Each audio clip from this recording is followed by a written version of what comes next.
Hey friend, welcome to The Thankful Nurse. I'm Rebecca Bongers, a wife, mom, and nurse who gets it. Let's talk about the real stuff: burnout, long shifts, tough patients, and also the moments that make it all worth it.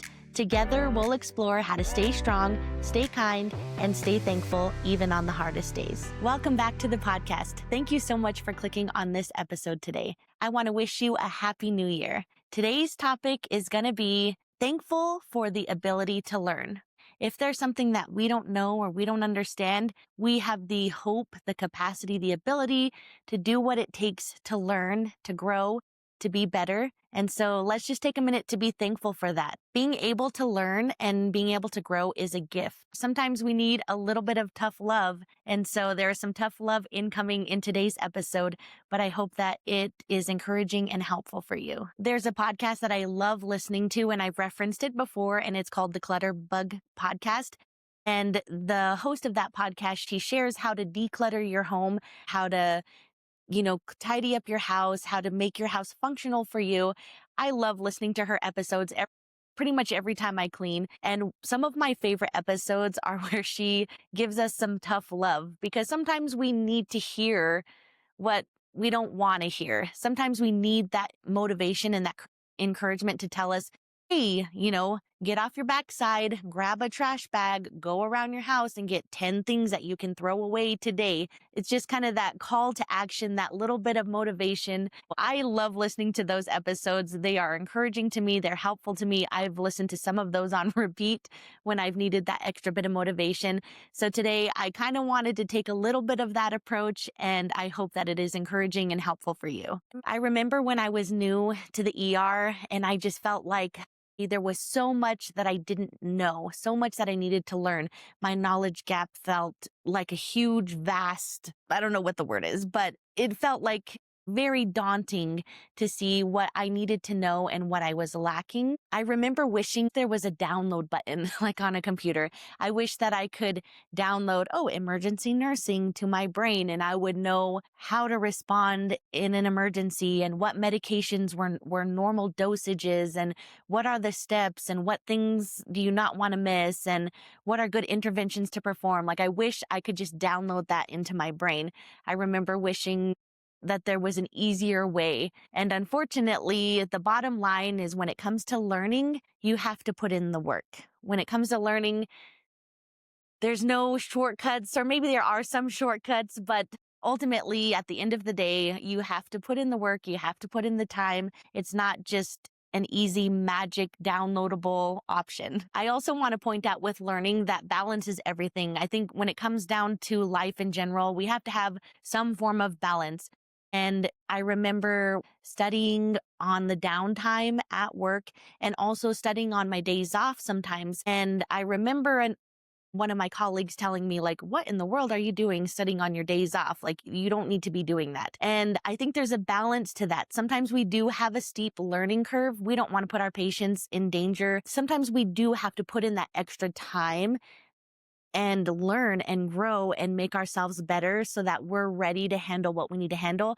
But at the same time, you can't be all consumed with it that you don't live your life. So there is a balance. I have a few quotes that are very meaningful to me. I heard this quote in an interview with Mr. Beast, and I'm going to read it to you now. It says that successful people have failed more times than most people try. And that, when I heard that quote, it just resonated with me, because we don't like to fail. We want to put our best foot forward. We want to be good at something right away. And unfortunately, it's a process. Like, the more we try, the more we do things, the better we get. And when you think about it, when you've heard of success stories, people that you find successful, if you look into their story of how they got where they are, they did fail many times. It wasn't just boom, straight shot, and they made it to where they are. It's like they had to try, they had to fail, and they failed more times than you were even willing to try. Like, most people, when we fail, we just give up, we move on to something else. We don't keep pursuing, we don't persevere, because failing is not fun. Failing is hard. But if we want to grow, if we want to learn, if we want to be successful, we have to try. We have to continue to try. And so That was the first quote. Another quote that I love about being successful is, our greatest weakness lies in giving up. The most certain way to succeed is always to just try one more time. And that's by Thomas A. Edison. I'm going to read it again. Our greatest weakness lies in giving up. The most certain way to succeed is always to try just one more time. And that goes with the same thing about successful people failing more times than people are willing to try. Like, we got to keep trying, never give up. That's the key. That's the secret sauce to success. Another quote that I love that has inspired me is by Wayne Gretzky, and that's, you miss 100% of the shots you don't take. And that is so true. You can relate that to all areas of your life, but in nursing, you miss 100% of the IVs that you don't try. And I think about times when I've had a hard stick, or the patient tells you like, oh, they have a hard time finding my veins. Sometimes I just want to go and get the best of the best, people that I know are really great with IVs. And one of the first questions they ask you is, did you try? Because you're never going to get better unless you try. I tell my patients when they ask me, please get my IV on the first time, or have you done this before? And I tell them like, yes, I have. And I promise I'll do my best. Because that's what I can promise. I can't promise I'm going to get their IV on the first try. That's not something I can guarantee, but I can promise that I will do my best. And if I do try and I miss, then I let them know.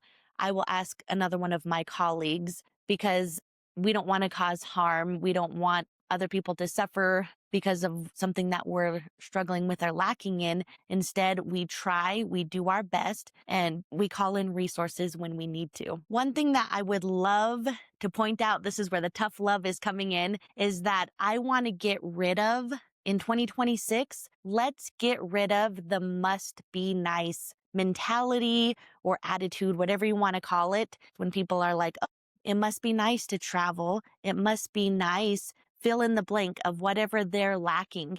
That is such a poor attitude. It keeps us from growth when we think, oh, must be nice that so-and-so can do this. It takes the power out of your hands and makes it passively somebody else's fault that you're not where you want to be. And so you don't like that attitude. You don't like to hear that attitude.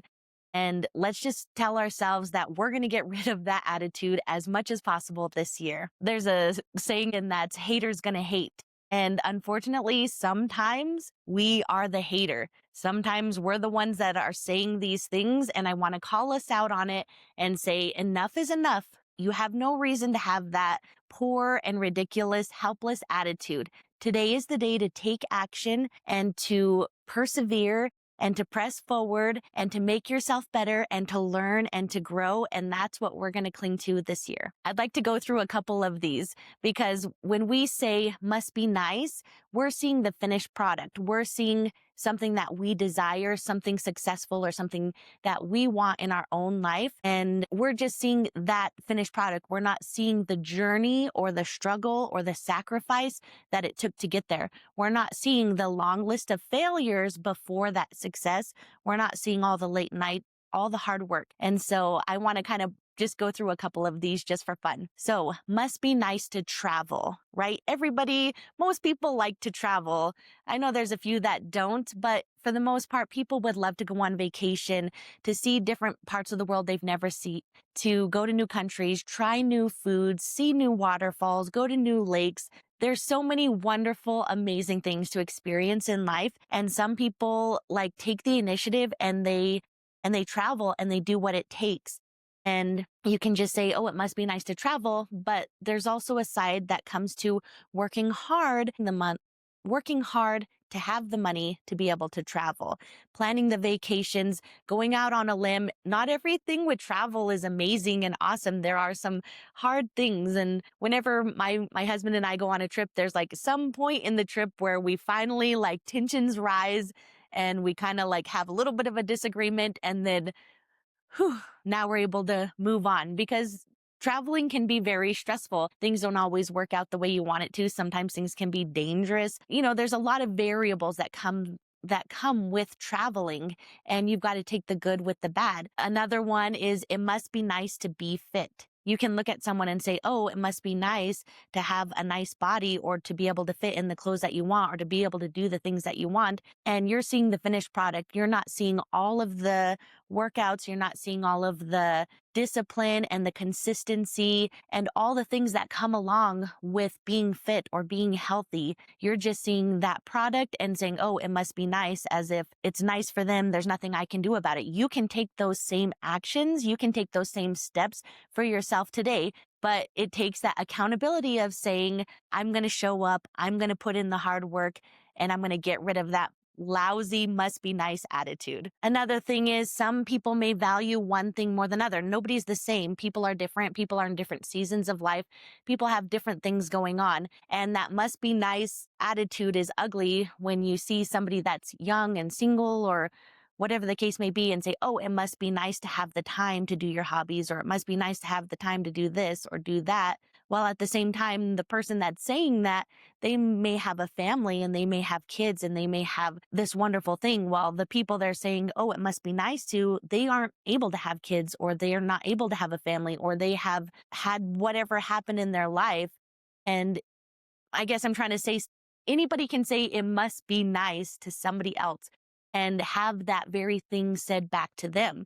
Like they may say, oh, it must be nice to be able to have a child. It must be nice to be able to have family. I've had people tell me it must be nice to work part-time, right? And so they see that I'm able to work part-time and I have more time to do this podcast or to homeschool my kids or to do other things at church or things that I want to do. It must be nice, but they don't see the sacrifice that it takes. If I did work full-time, if I did do more, I might have more money to travel. I might have more money for this. I might have a new car. People have their priorities of what they want. And so just saying it must be nice is degrading to other people. It's rude. It's rude to them. It's rude to you. It's just an ugly attitude. And so let's just get rid of that. Okay. It must be nice. It must be nice. Another one, it must be nice to be able to run a marathon. I haven't yet ran a marathon. That's one of my goals this year for 2026, to run 26.2 miles. I've done 4 half marathons and I had a different experience with each one. And there's always runners that are faster. There's always people that are better. There's so many variables that go into different things. And so I want to take the focus off of comparing our journey or comparing our learning, comparing our nursing career, comparing our family, comparing our fitness, comparing ourselves with other people like it's a competition, or that we want to one-up people or we want to degrade people or make them feel bad about themselves. Like, enough is enough. We need to encourage and love and support each other and help each other to be better and also become a better version of ourselves. The things that we are being successful at or that we are attempting, let's be thankful for them today. If you're able to travel, be thankful that you're able to travel. If you're able to be fit and be healthy, be thankful for that. If you're able to run, be thankful for that mobility. Be thankful if you have children that you have them. Be thankful if you're able to work part-time that you can. Be thankful if you work full-time and you're able to supply what you need for your family. Be thankful for that. Another one that I've heard is must be nice to have a good marriage. And people don't realize every marriage has struggles. Every relationships have difficulties. It's a matter of people putting in the work, trying one more time, choosing that person over and over again, all the hard work that goes into having a good marriage, having good relationships with your children, having good relationships with your parents or with your friends. You can say it must be nice to have friends. I listened to this episode on Mel Robbins' podcast about people like change out their friends like every 7 years. And so when you see somebody with a good friendship, like don't tell them, oh, it must be nice to have a good friendship, because you don't know how many friendships they've gone through, how much hurt that they've experienced, or how much loss, or they realize that friendship wasn't good. I need to have these boundaries for myself in the future. And so I guess I'm here to encourage you today to look at your life and look at the things that you have that attitude, oh, it must be nice, and find out why, and find out how you can get the things that you want and how you can put in the effort for those things that you want. Another thing with the haters gonna hate is sometimes we are the haters of other people. Sometimes we bring them down. They have something that we want. And so to make ourselves feel better, we may be the hater. And so another way is that we can be a hater to ourselves. Sometimes we get in our own way. Example of that is like this podcast, for instance. Like, some people may look at it and say, wow, that's so cool, you have a podcast, that's awesome. And at the same time, there's these other things behind the scenes. It's scary to put yourself out there. And people who are artists or who are creative, you never feel like your product or your art or your episode or your interview or whatever it is that you're putting out into the world is perfect or is good enough. And sometimes we are our own haters because we feel like we did do our best, and we can still see that it's not perfect or that there are flaws or it's not exactly what we want it to be. And sometimes we need to quit being a hater to ourselves and say, you know what? I did my best. Yeah, it's not perfect. Yeah, it's not everybody's cup of tea, but I'm going to put it out there because it's going to be encouraging to somebody. It's going to be helpful to somebody. Somebody needs to hear this. Somebody's going to appreciate this piece of art. It's just a matter of not being a hater to yourself. I recently started rereading my book that I wrote, and I can see like, oh, there's some grammatical errors or there's some things that I feel like weren't really clear that I would like to change. If I were to just wait until I felt like it was perfect, I would have never put it out. And I think of how many people that have read it that have told me it encouraged them, it helped them, they got something from it, it was a blessing to them, it was a benefit to them. Like, think of a book that you have read that has been so encouraging and inspiring to you. And if that author just waited until they felt like everything was perfect before they put it out and they never put it out, like, you would be missing that in your life. And so things don't have to be perfect or exactly amazing for us to share it with somebody else, for it to have meaning, for it to have value. Another point with learning is sometimes learning and growing hurts. We've talked about the discomfort with taking action, stepping out of your comfort zone. Um, a really good a really good example of this would be like physical therapy, right? You have patients in the hospital, like on med surg, we used to have patients that were admitted, they would have surgery or they had a broken bone or they're there for whatever condition, and physical therapy comes and works with them inpatient while they're there. And most of the time, patients would pretend they were sleeping or they would decline physical therapy. They didn't want to work with them. And I get it because it hurts, because it's painful. But the bottom line is it's the best thing for them. It's the best thing to help them. Yes, we're going to give pain medicine. We're going to do things to help promote comfort and alleviate pain. But the bottom line is if they want to be walking again, if they want to get back to where they were before that injury or before that broken bone, or they want to get their lungs healthy and get rid of the pneumonia and strengthen their lungs and have a better life, it's going to come with some pain. It's going to come with getting up, working with physical therapy, doing the exercises, using the incentive spirometer, taking those deep breaths. And sometimes we just want to avoid pain. We want to avoid suffering. If we want to grow, we want to get better, we want to take control of our lives and our longevity and our quality of life, we have to endure some pain. We have to go through the struggle. We have to put in the work. We have to put in the time. A good example of this is I had listened to this episode this year on Mel Robbins' podcast. It's episode 269. An interview with an orthopedic surgeon, Vonda Wright. And she talks about the importance of strength training and taking care of your body, and that aging doesn't mean you have to be frail. It doesn't mean as you get older that you're going to lose mobility and that your quality of life is just going to drastically go down. We can take actions to care for ourselves, whatever age you learn this information, 25, 75, whatever age you are. I'm not going to say my age, but we have that opportunity to take action to strengthen our bodies.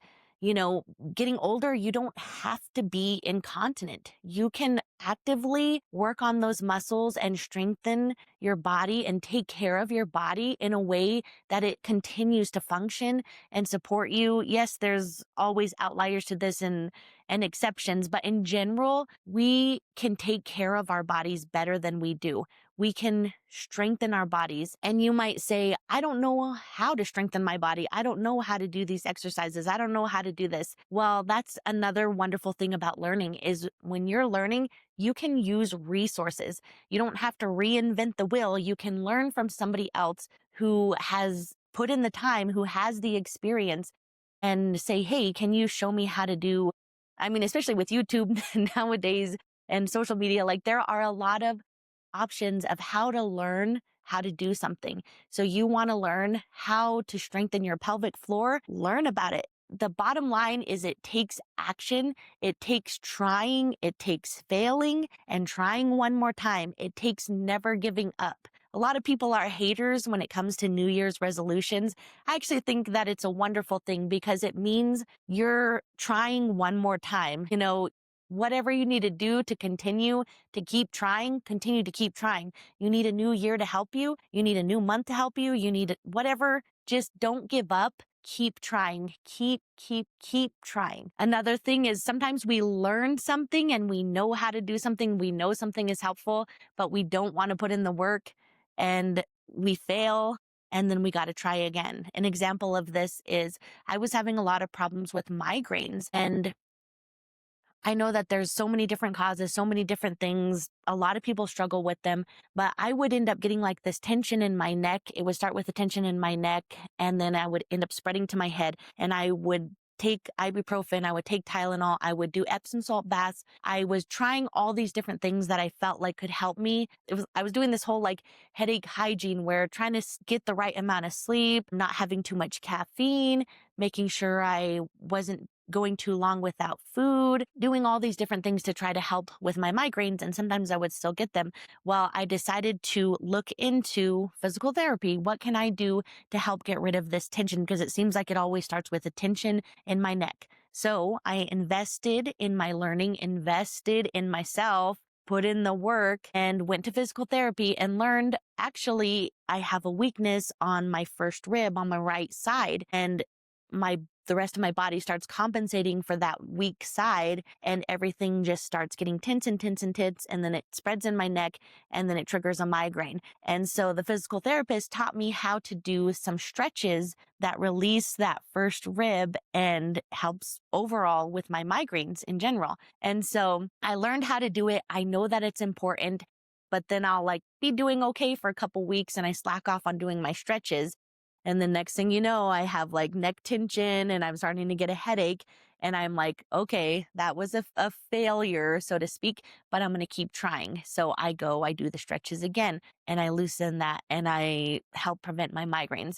So basically, being successful or being where you want to be is not just a straight line. It is a series of just getting back up and trying one more time. Keep on going, keep on trying. So pivoting, adapting, changing, those are all a part of learning. We can find what works best for us, what works best for our family, what works best for our nursing career, what helps us in what we need to do. The more we try, the more we fail, the more we learn, the more we grow.